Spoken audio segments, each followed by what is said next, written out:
career and retires after the season. No debates, no speculation, just the info you need. That's your KBLA Sports Minute. I'm Ray Richardson on KBLA Talk 1580. They can do anything they want to us. We might not be back. I might be in jail. I might be anywhere. But when I leave, you can remember I said with the last words on my lips, I am a revolutionary.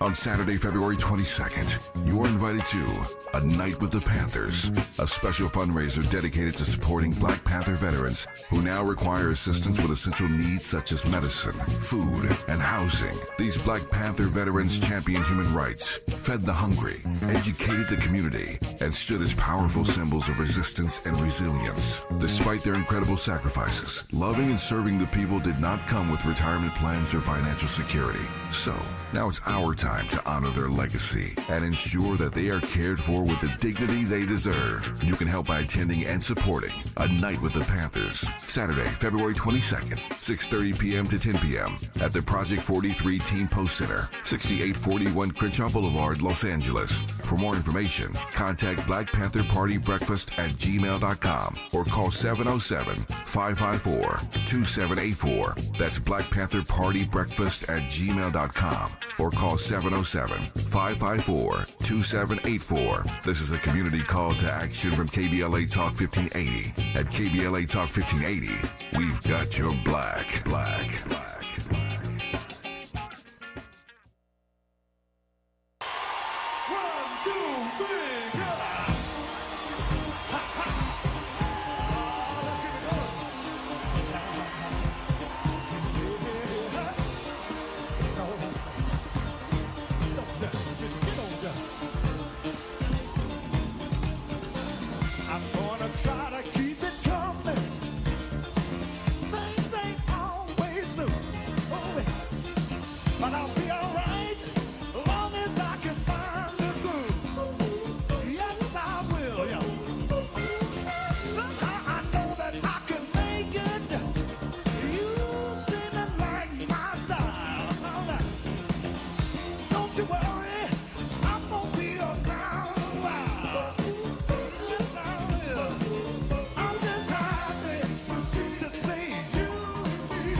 Live from historic Leimert Park in Los Angeles, California, I'm Tavis Smiley, and I'm so glad to see you and me back in stride again.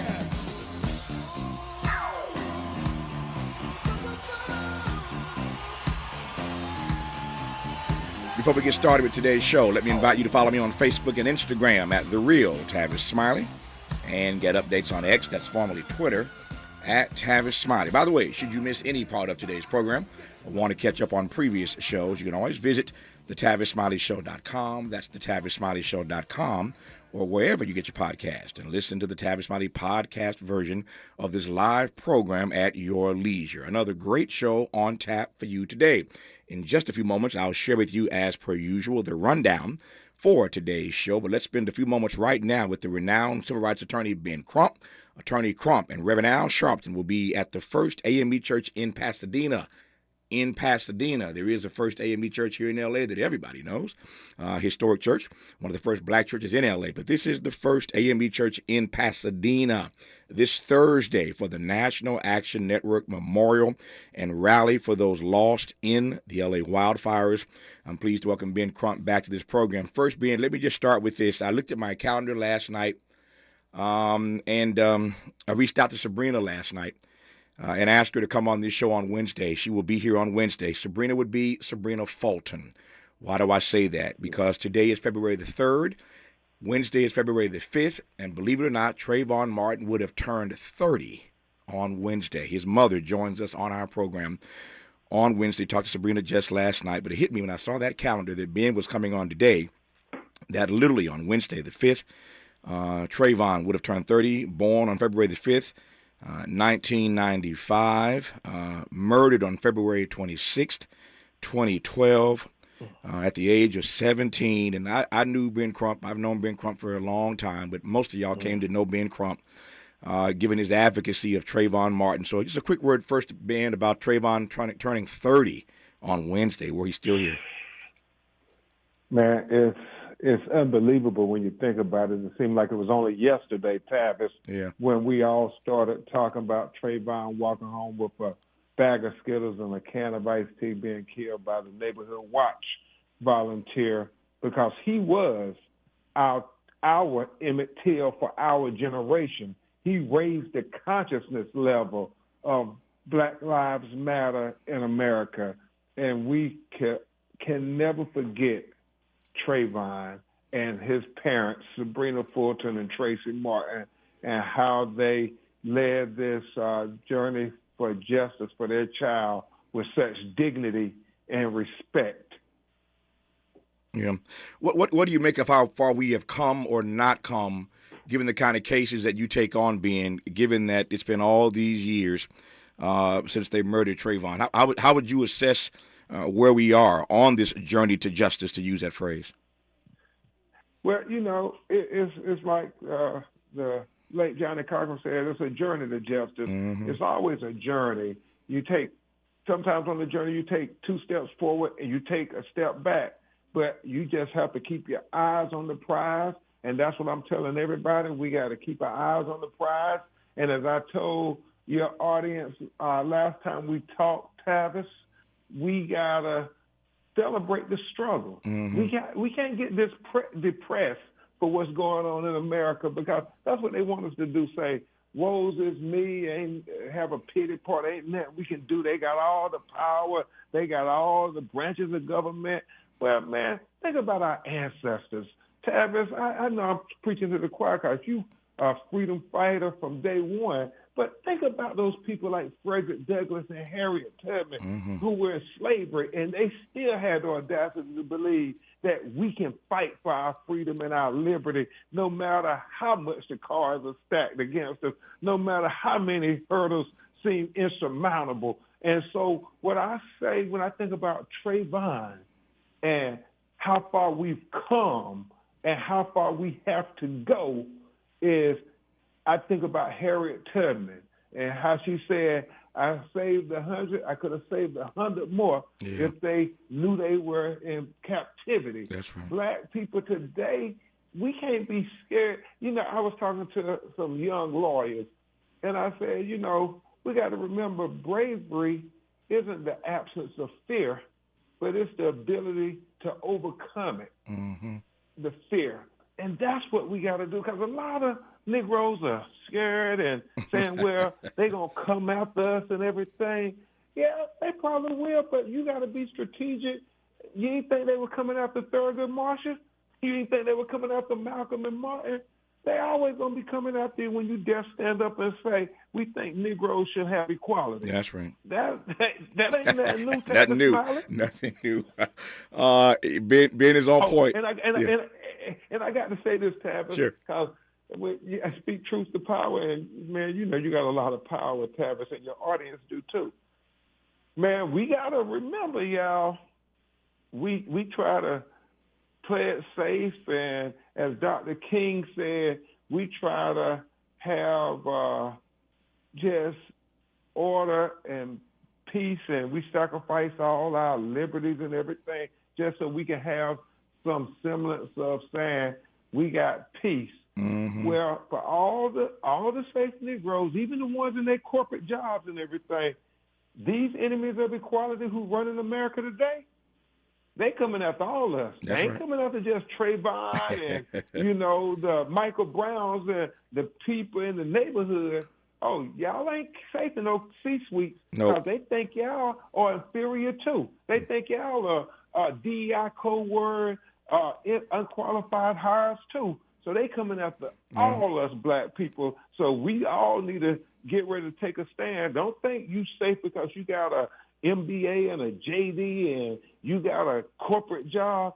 Oh, Negro, you on the chopping block as well. He's preaching already on the first day of Black History Month, first day for us being on the air in Black History Month. It's Ben Crump. I say all the time, ain't but two kind of Negroes. Either you running scared or you running free. You in one of those two categories. You running scared or you running free. I'm going to ask Ben to hang on. That's all you are. You running scared or running free. I'm going to ask Ben to hang on for just 2 seconds because we ain't got to what I really had him on for. I'll let him go literally in just a few minutes. But I want to tell you, it's going to be all over the national news on Thursday. You will see Ben Ben Crump and Reverend Al Sharpton everywhere Thursday leading this memorial here in the Altadena area. I want to tell you about that when we come forward. Our guest is Ben Crump. For a few more moments, you're listening, I'm glad about it, to Tavis Smiley. Interrogating and unpacking. That's what we do around here. You're listening to Tavis Smiley. Stirring fiber, exercising, frequent trips to the store for more laxatives and fiber. Sounds like your constipation with belly pain is a lot to manage. But if your symptoms that keep coming back are signs of irritable bowel syndrome with constipation or IBS-C, ask your doctor how Linzess can help you get ahead of it. Linzess linaclotide is a prescription medicine that treats IBS-C in adults. It's not a laxative. It's a once-daily pill that helps you get ahead of your symptoms. It's proven to help you have more frequent and complete bowel movements and helps relieve overall abdominal symptoms, belly pain, discomfort, and bloating. These symptoms were studied in combination, not individually. Do not give Linzess to children less than 2. It may harm them. Do not take Linzess if you have a bowel blockage. Get immediate help if you develop unusual or severe stomach pain, especially with bloody or black stools. The most common side effect is diarrhea, sometimes severe.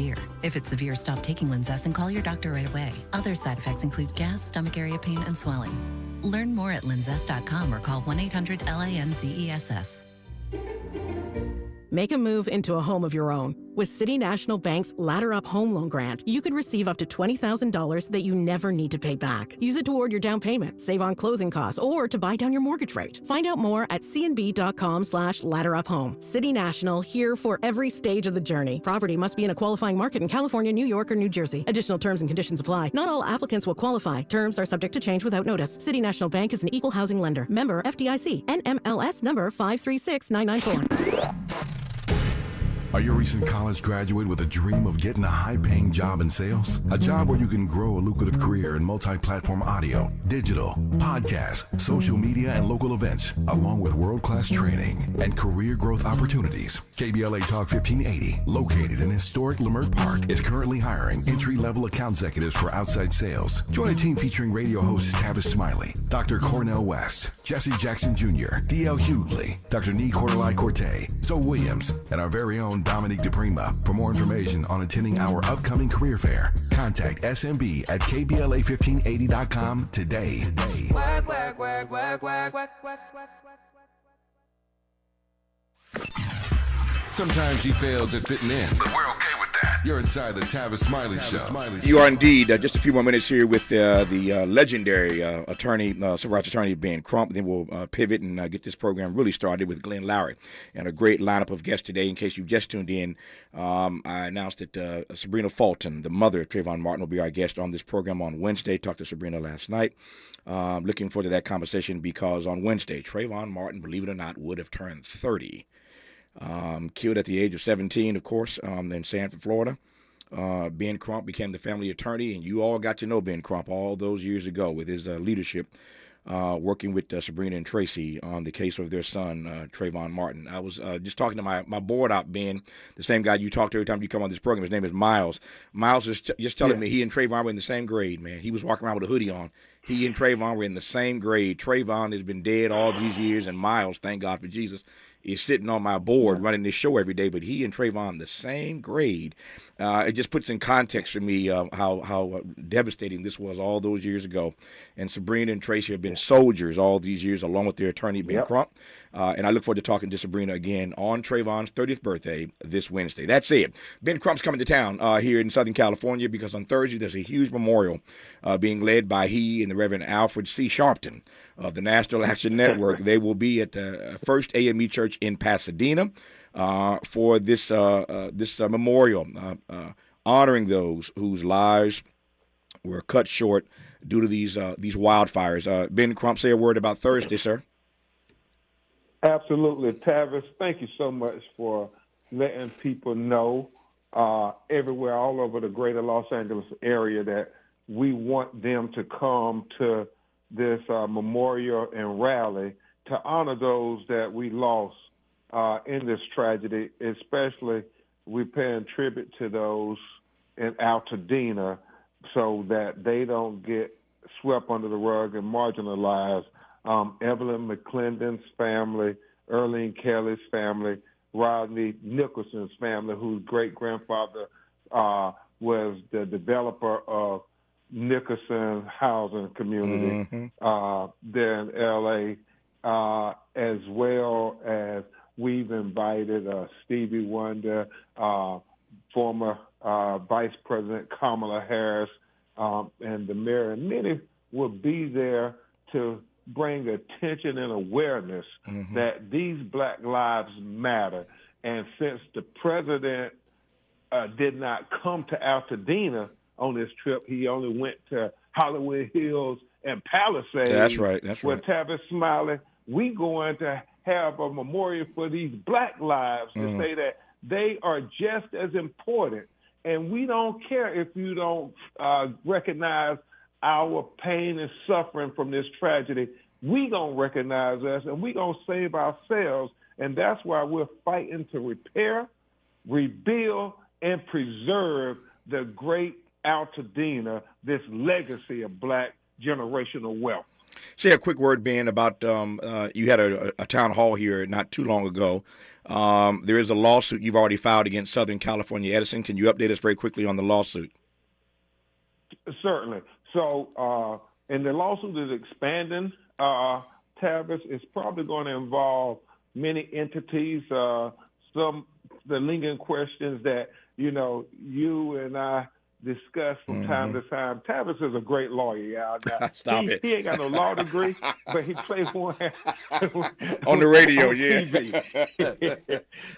That's funny. But we got to look at the county officials. We got to look at any things that cause, the approximate cause to this fire. Sure. Obviously, the electric company is the main culprit for Altadena because we actually see the transformer ignite and it blow up, and then we see that fire come down the hill. So they are a direct proximate cause to this tragedy. I mean, they didn't have any warning. The basis of our lawsuit, Tavis Smiley, is the fact that the law was passed after the Malibu fires with PG&E, where they said when the weather service sends out the alert and those winds are over 60 miles per hour, then you got to de-energize the power. And therefore, they knew what the law was. The law is to try to prevent foreseeable tragedies and injustices. Because once you have notice, Tavis Smiley, notice is 2/3 of the law. Once you have notice, you have a duty to act. So they were put on notice that the Santa Ana winds had gotten up to 100 miles an hour and that it was foreseeable that something tragic could happen. But yet they failed to act. God knows why they didn't de-energize that power. But it didn't give any of those people time to evacuate. And we know that on West Altadena, they got the notice 7 hours before the people on the east side, which is majority minorities, black people. And so we always got to speak truth to power, and we got to hold people accountable. So we want to hold all of them accountable because we got to make sure that all is not lost. This generational wealth that black people had worked for, had given their life for to buy these homes to be able to pass on to their children.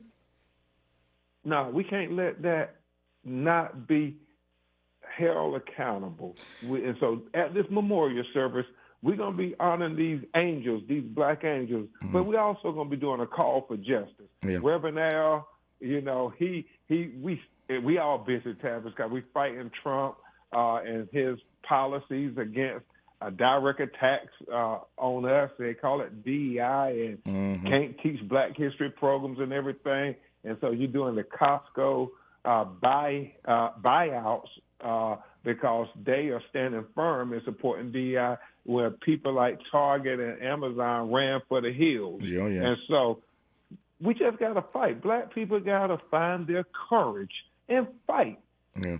That's it. Find our courage, our conviction, our commitment, born of the character that we were imbued with from our ancestors, and fight the fights that need to be fight. And we say around here, when we fight, we win, but we have to fight. It's the National Action Network, that is, Memorial and Rally for those lost in the L.A. wildfires, a tribute to the lives of Evelyn McClendon, Earlene Kelly, Roddy Nickerson, and all the others who lost their lives in the Eaton Altadena fire. It is this Thursday. You'll see it all over national news, of course. But if you're in the Southern California area or want to come to Southern California to mourn with us, but also to fight with us, it's this Thursday, February the 6th.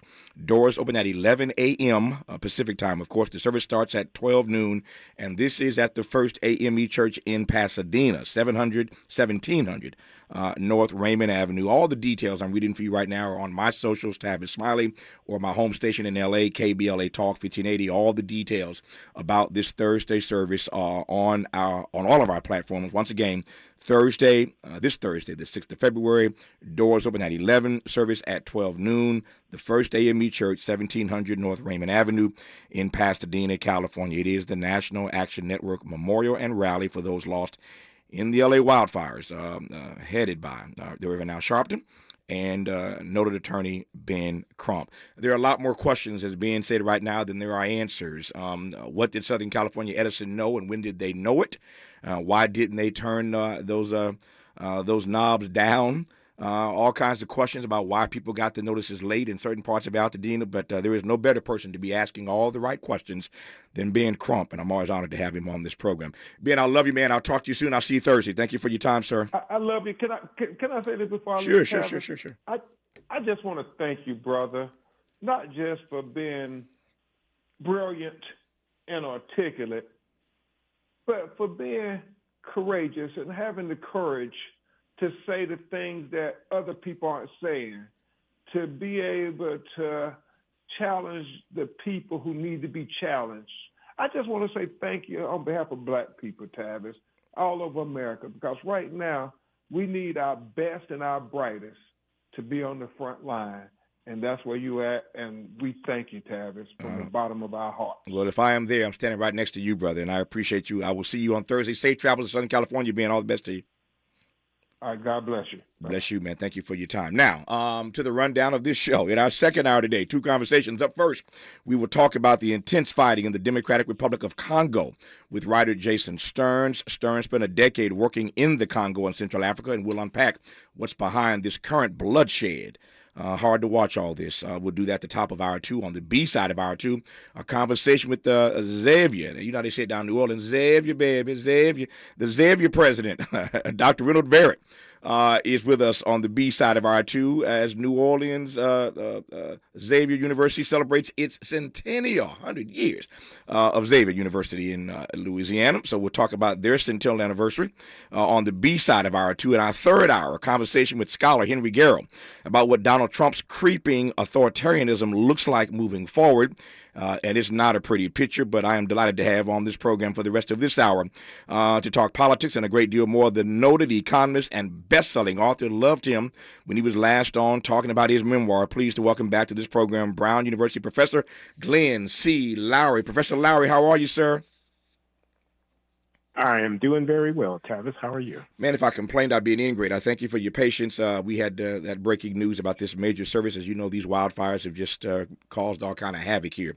And this Thursday, we were the first of these major memorial services honoring the black folk who were lost in these fires. And so I wanted to squeeze in Ben Crump there when he called in. So thank you for your patience in that regard.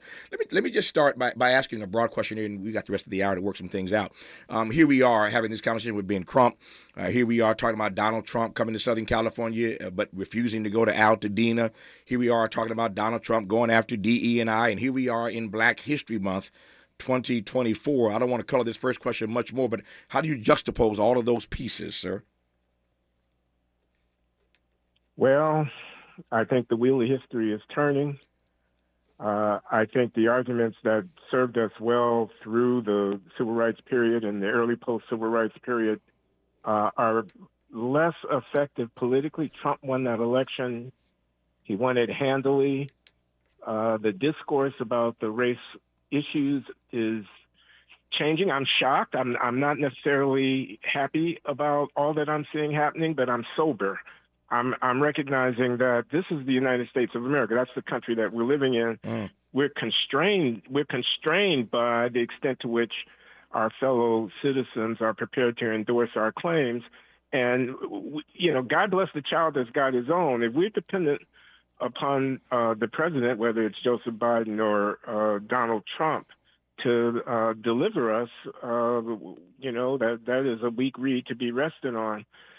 So I'm thinking, I'm not happy to hear that Pete Hegseth is announcing that the Defense Department is no longer going to be celebrating Identity History Month like Black History Month. I'm not happy to hear that the Lyndon Johnson era executive order establishing the contract compliance programs in the federal government to ensure that contractors are diverse in their employment and subcontracting practices has been rescinded. I'm not happy to hear that at all. But it has my attention. Yeah. It has my attention because it's a sign of the time. DEI, my daughter, Tamara, and I hope she won't mind me mentioning her, my daughter, Tamara, has built her career working in DEI in the federal government. And when I talk with her about it, it just breaks my heart. I mean, she's saying, Daddy, all we're trying to do is make sure that it's a fair system, that it's a level playing field, and they're coming after us with pitchforks. And they are coming after, they are blaming plane crashes, et cetera. That's right. It's very troubling. Even a conservative, my book, Late Admissions, is subtitled Confessions of a Black Conservative, and I confess to being conservative in some of my political opinions and attitudes. But even a conservative is still a black man, and he can see the handwriting on the wall here, and he doesn't like what he sees. I appreciate that honest and transparent response from Glenn Loury. Those of you who know his work, and that means most of you, he's a towering public intellectual, brilliant scholar. And our politics don't always merge. Sometimes they verge; they don't merge. But I respect his response to that question, and I want to probe that a bit more when we come forward here. Let me just say what I want to ask Glenn Loury, that is, when we come forward. I want to ask him what it means to his mind for us to be sober in this moment. That word jumped out at me. That he's not happy about what he's saying, but he is sober. What does it mean in this moment? Now, I don't mean just Black History Month, but what does it mean for us in this moment of Trump 2.0 to be sober, number one? You heard Glenn Loury say a moment ago that the arguments that work well for us in the civil rights movement are not arguments that are working now. What arguments is Glenn Loury referencing to that we need to abandon because they're no longer working for us? Oh, I've got questions for Glenn Loury. Always delighted to have him on this program. Glad I've got him for the rest of the hour. We'll continue this dialogue with Glenn C. Loury of Brown University when we come forward on Tavis Smiley. For all the freedom-loving folk, this is Tavis Smiley. I feel like freedom. Sherry, what have you done to your hair? What do you mean? Does it not look good?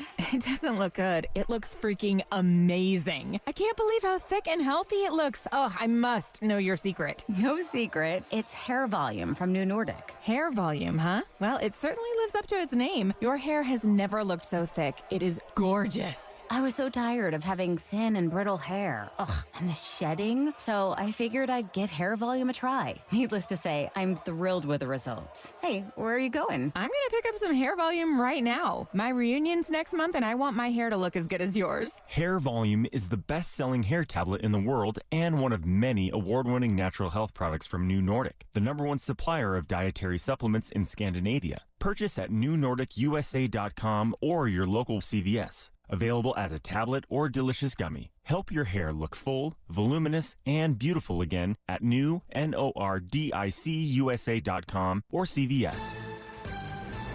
I'm Bree Wood with 4 Things You Should Know with BIN News. Transportation Secretary Sean Duffy is urging updates to outdated U.S. air traffic control methods after recent aviation disasters. He mentioned on CNN that while crash causes are still unknown, FAA issues may have contributed. Egg prices have soared 50% in the past year due to dwindling supply from bird flu outbreaks. A dozen eggs now costs $5.29, up from $3.50 a year ago, according to NIQ data. In 2025, companies like Amazon and Walmart are requiring office returns, but research shows this can lead to high employee turnover. A Pew survey found nearly half of hybrid and remote workers would leave if forced back full-time, with women, senior, and skilled employees most affected. And Doechii took home a Grammy for Best Rap Album. The Florida native won for her 2024 album Alligator Bites. She is the third woman to win in this category after Lauryn Hill and Cardi B. I'm Bree Wood on the Black Information Network, your home for Black News First. Choking is the fourth leading cause of accidental deaths. LifeVac is a life-saving airway clearance device which has saved over 3,000 lives. Go to lifevac.com and enter promo code LIFE to save 20% to secure your home kit today. This is the KBLA Sports Minute with Ray Richardson. You've had a day and a half to process the Lakers making the monumental decision to trade Anthony Davis to Dallas for Luka Doncic. Here's a few things to keep on your radar. How will LeBron and Doncic coexist on the court? Both superstars like to have the ball in their hands. How much will LeBron and Doncic be willing to defer to the other in key situations? A reminder to you, this is J.J. Redick's first coaching job on any level. Redick could be the determining factor if LeBron and Doncic are successful playing together. Is Redick capable of making this thing work? Last thought, LeBron was not consulted before the trade was made. Had Lakers GM Rob Pelinka asked LeBron about his thoughts on trading AD, he knows LeBron would have said no. If the Lakers don't go far in the playoffs, do not be surprised if LeBron shuts down his spectacular career and retires after the season. No debates, no speculation, just the info you need. That's your KBLA Sports Minute. I'm Ray Richardson on KBLA Talk 1580.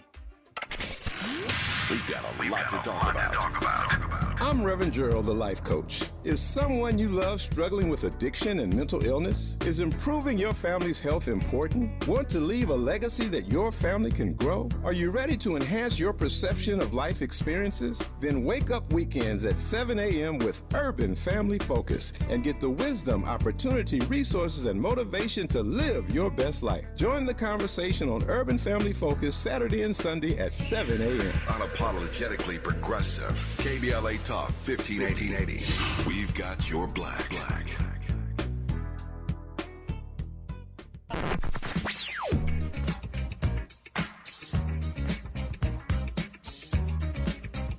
This is KBLA Talk 1580. Talk radio.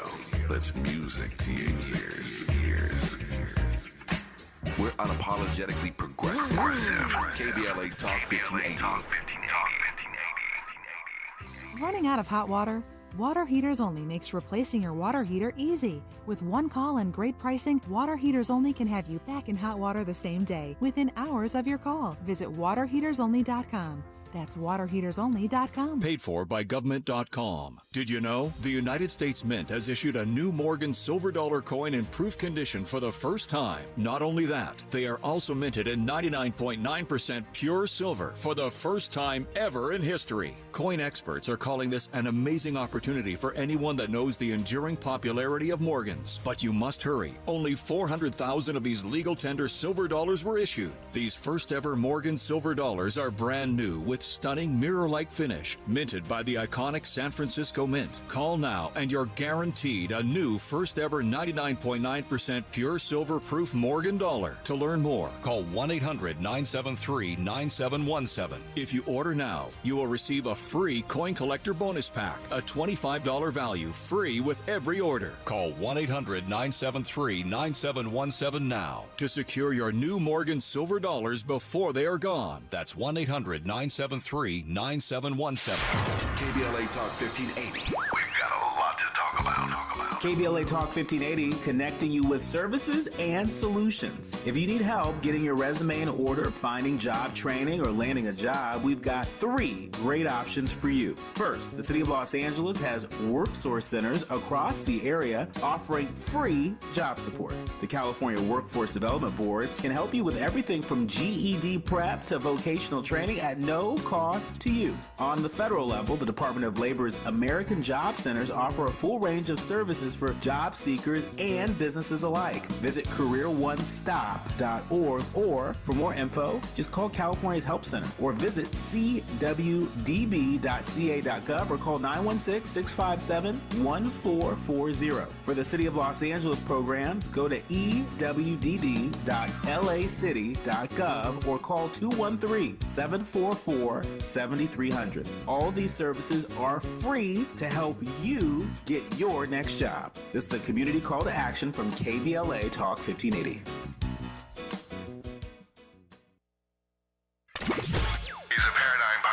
And the top-rated African-American talk show host in the nation, according to Talkers Magazine. You're tapped in with Tavis Smiley right now. Tavis Smiley and Glenn Lowry, author of the best-selling book, Late Admissions, Confessions of a Black Conservative. I was honored to have him on this program when this book dropped, and we had an amazing and spirited conversation, as we often do. But I highly recommend this book. His backstory, black conservative, though he may be, his backstory is fascinating for me, and I enjoyed reading the book. Once again, it's called Late Admissions, Confessions of a Black Conservative by Glenn C. Lowry, who I'm honored to have on this program right now. Let me make the most of this last half hour. We have Glenn Lowry. You used that word sober, and it was sobering for me to hear you use it. In this particular American moment, in this moment in late modernity, what does it mean for you, for black folk in particular, to be sober? To recognize that the wheel of history is turning. The Chinese are coming. This is the 21st century. Technology is changing everything, artificial intelligence and all the rest. The world is getting small. Competition is the order of the day. Nobody is coming to save us. If we can't compete, if we don't have skills, if we're not bringing something to the table, we're going to get left behind. So the idea that the Democratic Party, liberalism, anti-racism is going to save us, that protest with respect, with great respect to Mr. Benjamin Crump, to Al Sharpton and all the rest, that protest is going to deliver us, that if we could only get the right piece of legislation passed, if we could only get reparations, if they would only own up to what they've done, if they'd only admit and acknowledge their racism, everything will be fine, is a pipe dream, in my opinion, in my humble opinion. We got to put our noses to the grindstone. Nobody is coming. Nobody is coming. In fact, the idea that we would be saved by a white change of conscience, that the system would acknowledge our injury and own up to it, I'm sorry. I mean, I just think it's a historical mistake of enormous magnitude. Why should they care? They don't. Don't believe them when they tell you that they care. They don't. We need to raise our children. We need to educate our children. I mean, of course, the country is not every tub on its own bottom. Of course, there is social policy. Right. We need allies. We need a political program. I'm not prejudging those questions, but, complaining about Donald Trump being a racist and a fascist, it's a waste of time. There's a part of your argument right now, Glenn Lowry, that I agree with wholeheartedly. The cavalry's not coming to save us, and I can say that in total agreement with you. Here's where the rub starts for me when I often talk to my black conservative friends like Glenn Lowry. When Glenn says we got to put our noses to the grind, what the heck we've been doing for the last few hundred years? We have been putting our noses to the grind. We're in Black History Month right now. We take a moment, 28 days, the shortest and the coldest month of the year, go figure, but that's the month they gave us, to celebrate Black history. Du Bois, the great scholar, once put it this way: would America have been America without her Negro people? Y'all know the answer. Absolutely not. There is no America without the grand contributions of black people, and I can say that without casting aspersion on anybody else. But Glenn, when you say we got to put our noses to the grind, that's what we've been doing. When you say educate our children, that's what we've been doing. Our parents told us you got to work twice as hard and be twice as good. So your prescription for what we ought to be doing, we've been doing. Okay. Well, first of all, let me acknowledge that we have a noble history and that there's been great sacrifice and that a tremendous amount has been accomplished, and I'm proud of being a black man in America. You read my memoir. You know that my own backstory reflects the fact that, Uncle Mooney put his nose to the ground. So Uncle Adler put, my father, Everett Lowry, put his nose to the ground. So my mother, my auntie Elois, put her nose at the great aunts who came up from Mississippi to Chicago and built lives and owned property and started businesses and hustled. They put their noses to the grindstone. I'm not unaware of that. Mm-hmm. However, I have noticed in higher education, we had affirmative action. Affirmative action was the vehicle by which we ensured in the elite selective higher educational venues that we got a decent representation of African Americans, despite the fact that the test scores were low. The test scores are not a racist conspiracy to keep black people out of higher education. The test scores, and they're not perfect, are a noisy indicator of the extent to which people have mastered the intellectual skills that they need to succeed in higher education. The Asians went to court. They won. The Supreme Court basically reinterpreted the 14th Amendment to preclude racial preferential affirmative action. Now what do? We find ways to raise the performance of our students so that they're not dependent upon a special dispensation in the admissions process in order to be selected into these venues. Do we do it alone? No, of course. We need the support of the educational system to help us develop our kids. Do we, however, mount efforts within our own community to enhance the performance of our children, including whatever kind of tutoring and prep and whatnot, of the sort of stuff that my friend and former student Roland Fryer, the economist at Harvard, has been talking about for years? That's what we do. We bite the bullet. We grasp the nettle. We stop looking for a reason why our children are not performing and devote ourselves to the task of enhancing the performance of our children. No, again, I repeat myself, we don't have to do it alone. I'm not suggesting that there is no responsibility in the public sector, but I'm saying it ain't coming back. Affirmative action is not coming back. Reparations for slavery. We were dispossessed. We should be made whole. I can agree with that as a moral principle, but I'm looking at the actual political landscape in which we live. It is not going to happen. It's not going to happen in America. I'm prepared to acknowledge that and to try to move on. So I'm thinking about your book, Late Admissions, but I'm also thinking about a book I discussed literally on this program just last week, Glenn Lowry, a book that you know well, from Derek Bell, Faces at the Bottom of the Well, The Permanence of Racism, instant international bestseller. And as you recall, Professor Bell, God rest his soul, made the argument in that text that our struggle for equality is doomed to fail so long as the majority of whites do not see their own well-being threatened by the status quo. So as I listen to you lay out what we need to be doing, no argument there, but it's also true, if you believe Bell's argument, that we can't do it alone. And you speak of education or any number of other issues, we are part of a system. We cannot do this by ourselves. That's the argument that Derek Bell made, and he called it, as I recall, his phrase was an unhappy truth. We have to face up to this unhappy truth and abandon this misplaced faith in our inevitable progress, but we cannot do it alone. For that matter, it's Black History Month. Dr. King said that none of us walks alone. Our destiny is inextricably linked together. So even as you indict black folk, and maybe indict's too strong a word, for what we ought to be doing that we are not doing, we can't do it alone, caught up in these structures as we are, Glenn Lowry. When we come forward, I'll let you respond to that. You're listening to Glenn Lowry on Tavis Smiley. From Lamert Park with love, this is Tavis Smiley. We asked seniors how to prevent Medicare scams. My best advice, if you get a phone call, do not talk to the person. These people are well-trained. Don't talk to them. They don't know me. They're just trying to scam me. Don't be fooled. Hang up. Just hang up. Never give out your Medicare number. They're going to get your number to put in a false claim. If I get a call from someone, I don't pick up the phone. And should I pick up the phone and they ask for information, then I hang up. How do you detect Medicare fraud?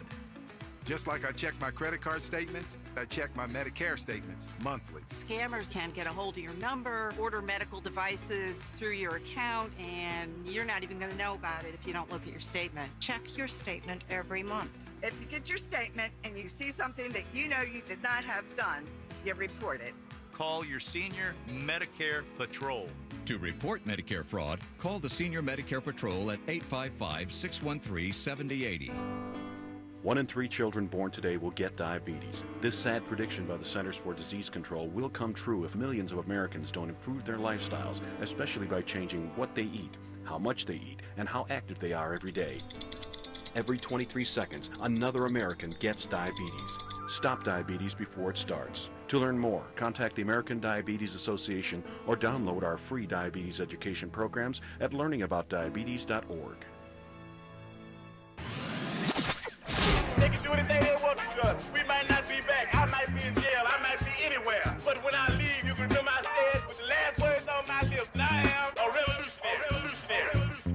On Saturday, February 22nd, you are invited to A Night with the Panthers, a special fundraiser dedicated to supporting Black Panther veterans who now require assistance with essential needs such as medicine, food, and housing. These Black Panther veterans championed human rights, fed the hungry, educated the community, and stood as powerful symbols of resistance and resilience. Despite their incredible sacrifices, loving and serving the people did not come with retirement plans or financial security. So, now it's our time to honor their legacy and ensure that they are cared for with the dignity they deserve. You can help by attending and supporting A Night with the Panthers, Saturday, February 22nd, 6:30 p.m. to 10 p.m. at the Project 43 Team Post Center, 6841 Crenshaw Boulevard, Los Angeles. For more information, contact Black Panther Party Breakfast at gmail.com or call 707-554-2784. That's Black Panther Party Breakfast at gmail.com or call 707-554-2784. This is a community call to action from KBLA Talk 1580. At KBLA Talk 1580, we've got your black. Yeah, yo, come on. Pick up the drum. At KBLA Talk 1580, we fight the power every day. Yeah, gotta give us what we want. Gotta give us what we need. Hey. I listen to KBLA and I love the commercials. I know what the commercials mean. I also, if I'm looking and trying to figure something out, I need something to talk to me that might hit me. And it happens on TV because, every time they show a sporting event, they got the pharmaceutical companies back to back telling people how to fix the sickness on the same stuff that they sell them. So we get it. Yep, we get it too, Chuck D. And that's why at KBLA Talk 1580, we don't black down. Drop it. Our freedom of speech is freedom of death. We got to fight the powers that be. Fight the power. Fight the power.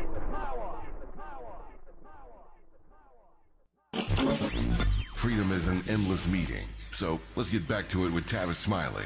Tavis Smiley and Professor Glensley Lowry of Brown University. Beautiful text called Late Admissions that we discussed when he was, again, last on this program. But we are in a conversation now in Black History Month 2025 about where we find ourselves as Black people in this peculiar American moment. Pleased as always to be in conversation with Glenn Lowry.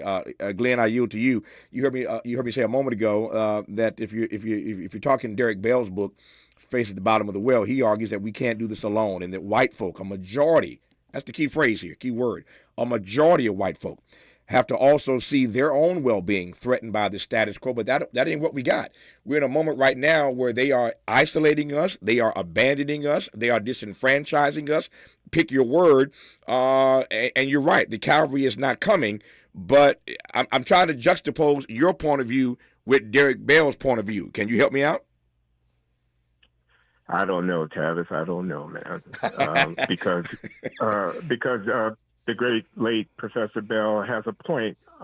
There are tragic turns in history. As I recall that book, it's quite pessimistic. He doesn't think that the system is going to reverse its course and come to our aid, notwithstanding necessity for that to happen, in his view. And so, there's certain kind of pat answers to your question. I'm not sure I believe them entirely, but let me rehearse. Sure. class, not race. So what would it mean for the country to recognize the injustice of the system? It would mean that a lot of working class white people would have to see that the wealth inequality and the power of corporations and the governing capitalist ethos and the very center-right kind of tone of American politics needed to be changed, and a movement like the one that Bernie Sanders might have been at the head of, if he had played his cards differently, is the way to go. Move the political needle to the left. Social democracy in America. We'd have health care for everybody. We'd have more money for education. We'd have a higher minimum wage. We'd have more regulation. We'd have environmental policy and whatnot. And the way to get that is to put down the race card and take up the class, working class, from the bottom up kind of politics. Mm-hmm. And, you know, even though I call myself a conservative, I must admit that there's something about that that appeals to me. I don't like the minimum wage because we economists have our quibbles about the minimum wage. We think you should do earned income tax credit if you want to help low-income workers. Mm-hmm. I'm not sure about socialized medicine, a one-size-fits-all system at the national level like the British National Health Service might be throwing the baby out with the bathwater in terms of reforming American medicine.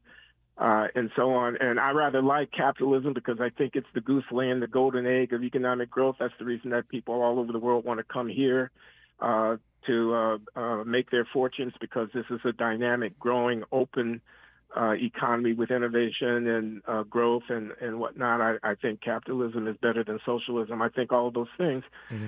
And yet at the same time, I think that nobody should be dying in their cold and ill-kept apartment without access to assistance or support and so on. So I'm kind of of two minds about it, but it doesn't answer the question about what to do about black folks, Mm-hmm. black folks in particular. And that's where I say I don't think this argument, the bias argument, I call it in my writing, I contrast the bias narrative and the development narrative. The bias narrative is that system is unfair. We want a level playing field. We insist, we demand, we protest. Mm-hmm. The development narrative is system is unfair. Wish we had a level playing field, realizing that we don't have a level playing field. We're going to let you know, and we're going to object, and we're going to use the law to our best of our ability. But meanwhile, we're going to raise our children. We're going to educate them. We're going to start our businesses. We're going to invest in our community. We're going to pull up our socks. We're going to straighten our backs and stand up straight with our shoulders back. We're going to take responsibility for our lives. We're going to stop belly aching. We're going to stop looking for excuses. We're going to isolate the people in our community who are knuckleheads with their violence and their disruption and their whatnot. We are going to make the best of our situation. Stop belly aching and whatnot. I like your development model. I like it. There's nothing you just said about your development model that I don't like. My point here again is that we are doing that, Glenn, and we have been doing that. Show me any point in history, in black history, in American history, where we have not done that. So we don't disagree necessarily on your prescription. I'm just asking you to point out to me where that moment was. Donald Trump says, make America great again. Show me any point in time where Negroes were not doing what you're suggesting we ought to do now. That's my question. Our remaining moments with Glenn Lowry when we come forward on Tavis Smiley. Helping to stretch your moral and political imagination. This is Tavis Smiley. Texting privacy policy and terms and conditions posted at textplan.us. Texting enrolls for recurring automated text marketing messages. Message and data rates may apply. Reply stop, opt out. Individual results may vary. Consult a doctor prior to use. If you've struggled to lose weight in the past, this important message is for you because you could lose as much as 50 pounds or more with Zelfie. Zelfie makes it easy and affordable to get weight loss treatment 100% online. Zelfie providers can prescribe FDA-approved GLP-1 weight loss medications clinically shown to help people lose weight like Wegovy, Zepbound, and others. Plus, help get the medication covered by insurance so it's as little as $0 a month. The doctors are super helpful, and the meds have been a game changer. It's the first program I've had success with. Before Zelfie, I was unable to lose weight, even though I was eating healthy and exercising 6 days a week. Zelfie helped me not only lose weight, but I feel so much better. Text GOAL to 200-300 to get started today with Zelfie and see if weight loss medications like Wegovy or Zepbound are right for you. Don't wait. Text now for a link to your exclusive offer. Text GOAL to 200-300. That's GOAL to 200-300. GOAL to 200-300. If you're like me, 60 and retired, making ends meet, especially here at the supermarket and drugstore, is tough. I'm so blessed to have found benefitscheckup.org. It's a free and confidential website from the National Council on Aging that connected me to $1,200 a year in programs that help pay for food, medicine, utilities, and more. Maybe it can help you. benefitscheckup.org. You know where you want to go in life, and City National Bank can help. City National knows the dedication it takes to build your vision for the future into a reality, and our team is here for you. We have a wide range of options to help, from personal savings accounts to interest-bearing money market savings accounts and more, all designed to help you get where you want to go. City National, here for every stage of the journey. Learn more at cnb.com. City National Bank is a subsidiary of Royal Bank of Canada, member FDIC. Lena Bloom for the Bail Project. Imagine you're stuck in a jail cell and you can't afford bail, and someone offers you a way out. Just plead guilty and you can go home and kiss your kids goodnight. What do you do?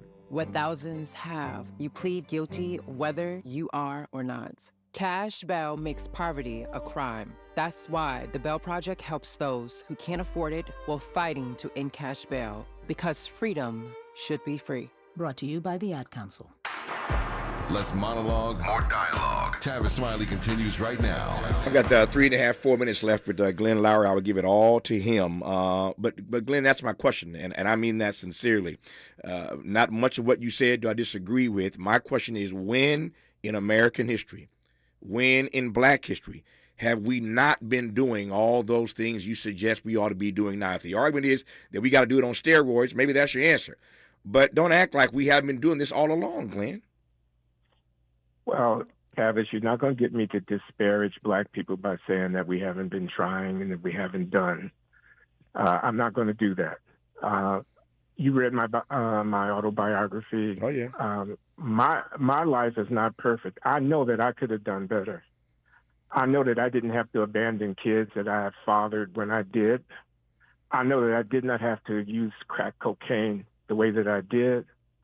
I know that I didn't have to choke in my job and lose my sense of command over the rarefied materials that I was working with as a scholar in the way that I did. I know that I didn't have to sell out, and I feel like I, at one point or another, did sell out and taken the easy path of political accolades for being a Black conservative when I really should have had a more critical attitude toward what the conservatives say. Mm-hmm. So let me confine my criticism to myself rather than criticizing my people. I think 2 and 3 kids born out of wedlock is not a healthy social situation for raising the next generation. Okay. I think the carjacking, homicide, assault, rape, and whatnot, and robbery that characterizes the social life of many of our communities is a reflection of behaviors that are despicable and that deserve to be condemned, not to be excused. I don't think the cops are the problem in terms of the quality of life in urban American crime and violence. Cops need reform. I'm glad that people are holding them accountable, but I don't think that that's the central problem. I think the behavior of people, and we could go into the reasons why, and there are many, and they are historical, and they do not only involve Black people, but we're the ones who are going to have to change that situation in our communities, in my opinion. So what am I saying? I'm saying, yes, there's nobility and heroism in African American history. There's also irresponsibility and failure in African American history. And if you want to just look at my life and take the census of my own failures, I can leave it at that. But I don't think that I'm the only one. No, you're not the only one. I got my hand raised. You can't see me right now. It's radio. My hand is raised. God knows I ain't been perfect either. I've made mistakes. But to your point, to use your word, knuckleheads, yeah, we've always had knuckleheads. No question about it.